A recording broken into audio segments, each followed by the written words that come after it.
everyone, Alexa Donne here, and today we are going to be talking about querying strategy. Not the mechanics of querying, like writing a query, how to query. I have other videos on that, which I will link to down below. This is really my personal strategy for how to query smart. Required disclaimer, this is all based on my personal opinions and experiences, and your mileage may vary, but this is the strategy that I developed and used for myself on multiple projects, and I've helped multiple other writers develop their querying strategy based on this system, and it's worked out for a lot of them. It's more or less how I advise all the mentees in Author Mentor Match to query. So now you get to know all of my querying secrets.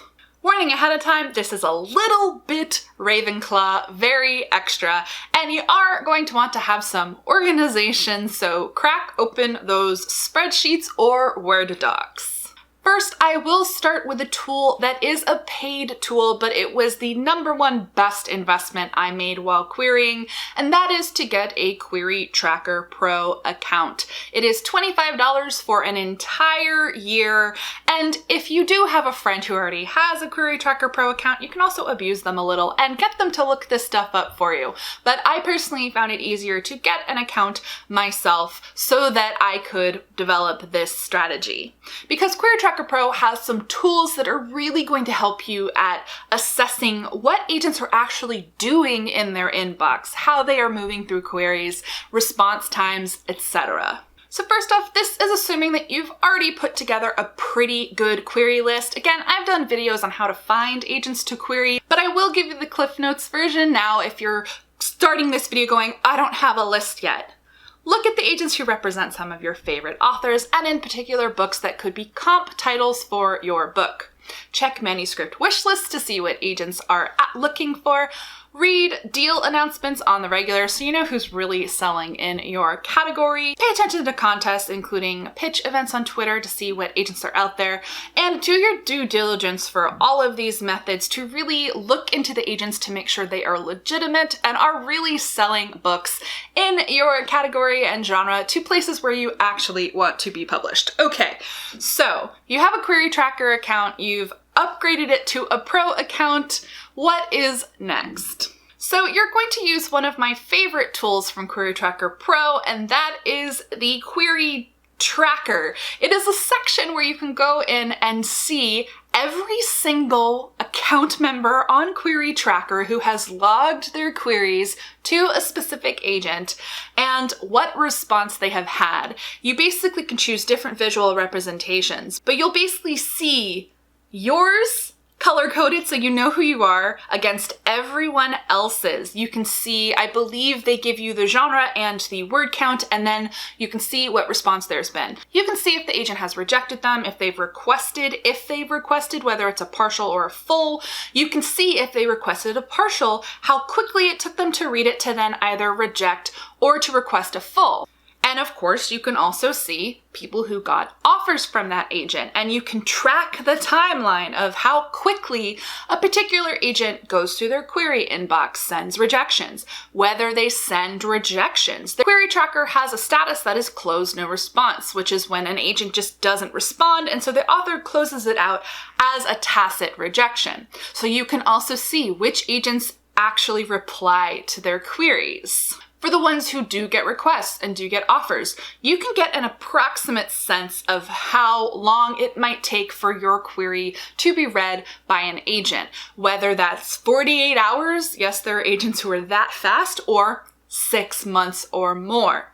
So what you're going to do with your list of agents, you are going to look up the response times, average response times for all of them, and on your handy spreadsheet or however you are tracking your agents, a separate spreadsheet. Query Tracker is great for creating your query list and literally logging your process, but I had my own individual documents for my own sorting and coding.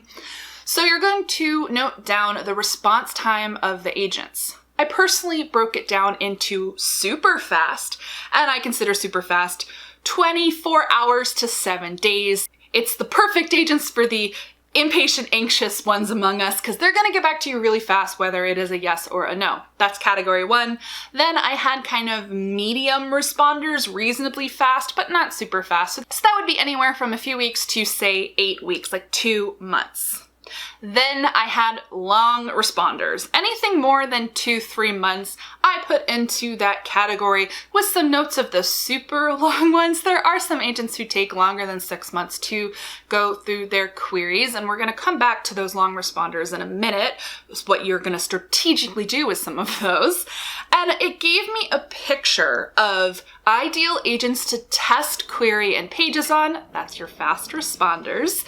And then your middle group, and then your long ass response time group. So you're going to literally sort the agents by their response time. And I recommend putting them into their literal batches, whether it's separate tabs on a spreadsheet, sections on a spreadsheet, or actually I did this in a Word document. Personally, I had them kind of segmented in a Google Doc. Next comes color coding. So what are we color coding? Now, having dream agents is dangerous, and I've talked about this before, that it's really not a good idea to have a dream agent, but regardless, we are human beings and we're gonna have stronger feelings about some agents than we are about others. So I recommend sorting those agents into like an A, B, C, even possibly D or E list, where A, B, C, D, E is not correlating to how good of an agent they are. Every agent you query should be good, but what might differ is the strength of your feelings for them, which honestly very often is just based on availability of information. You're probably going to feel more strongly about an agent who's super famous for having huge sales or is very, very winning on Twitter. But that doesn't mean that an agent who has less information out there isn't as good. You just might not have as strong feelings about them because you know less about them. I hope that makes sense. Do not put schmagents or bad agents on any of these lists. This means that there are agents on your C list who are as good and amazing as the agents on your A list. It's just maybe you have more wibbly feelings about some of the people on the A list. So then you're gonna color code the agents on each of the response time lists by kind of those categories that you've put them into, the strength of your feelings for them. And so now we get to you're actually going to query. My ideal recommendation for your first batch of queries is a test batch to 2, 3, possibly even 4 agents on the very fast responders list, but not necessarily someone who's color-coded to your A list. You want to look at your B and your C list. Agents that you feel strongly about, but aren't kind of like the ones you're most emotionally attached to. And because they respond really quickly, you'll find out very quickly whether or not your query in pages is working. Now, if some of them reject your query in pages, it doesn't automatically mean it's bad. This is where we get into volume and statistics. Fit is still a thing. You can have a great query package and still get a rejection from someone. But if your test batch has 4 people in it and all 4 reject, or 3 out of 4 reject, you might want to really either look at your query package or who you are putting on your list. Something is off, either the agents that you're querying or your package itself. You want to see 50 to 75% of the agents in your test batch requesting.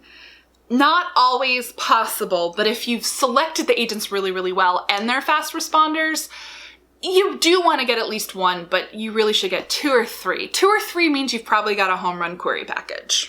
But let's say you only get 1 response or you get 0 responses. So you've gone back to evaluate your agent list, right, and who you're picking.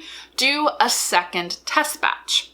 The second test batch can have maybe 1 or 2 more of your fast responders. You won't have that many to begin with because not a lot of agents are super fast responders, so you don't want to burn them all out on your first go. So you have 1 or 2, and then start working in some of those fast-ish mid responses where it could be a few weeks before they respond or up to 8 weeks. Put in a few of those, especially if they're from your A or your B list and you know that they're a really, really good fit for you potentially.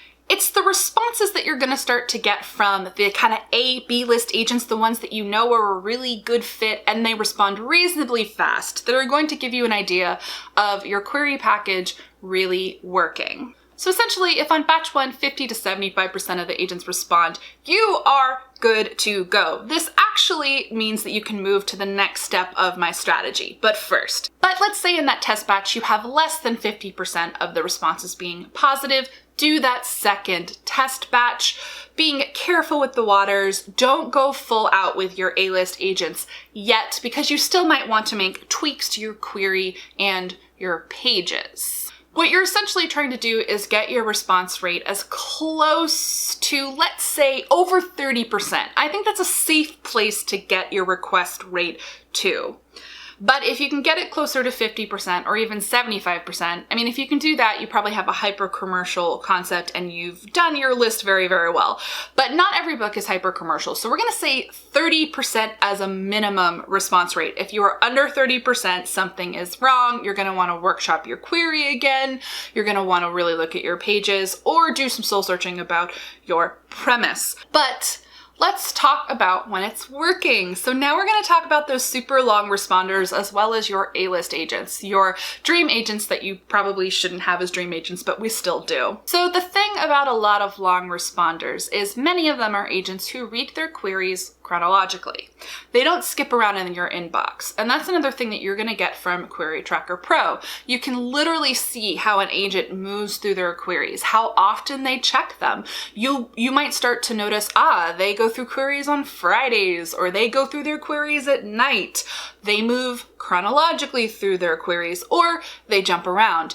Oh, there's also the dreaded but not so dreaded maybe pile, which is when they reject a ton of queries, then they skip one, and then they reject a ton of queries, and then they might go back to that skipped one weeks later and request it. So the anxiety there is always, did they skip me or did they not get my query? And you just have to wait and see, because if you're in the maybe pile, you might get either a request or a rejection eventually.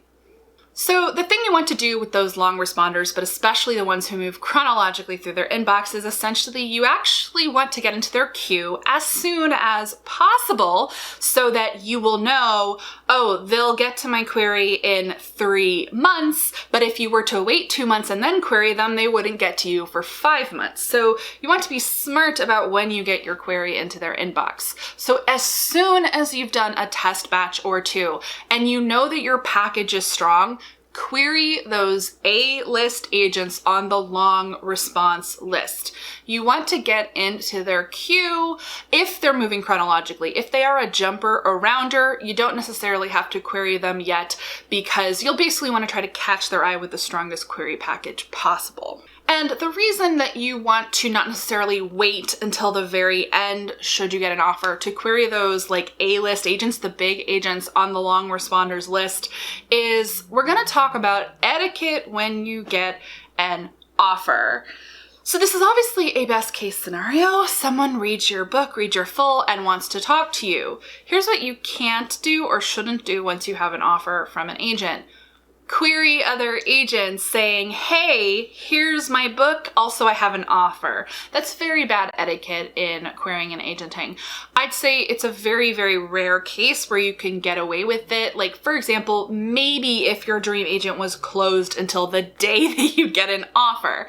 So what you're always doing with your query strategy, it's a dance of how well is your query package doing? Who's reading it?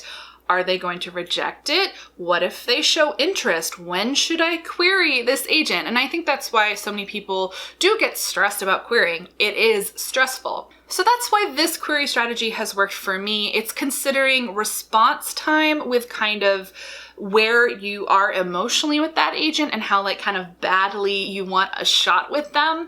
And it's the dance of, okay, if this highly respected agent on my fast response list requested a full, maybe I should now query this mid-level response agent who's on my dream list. It's always a gamble, it's always a dance, but in a nutshell, this is my winning query strategy.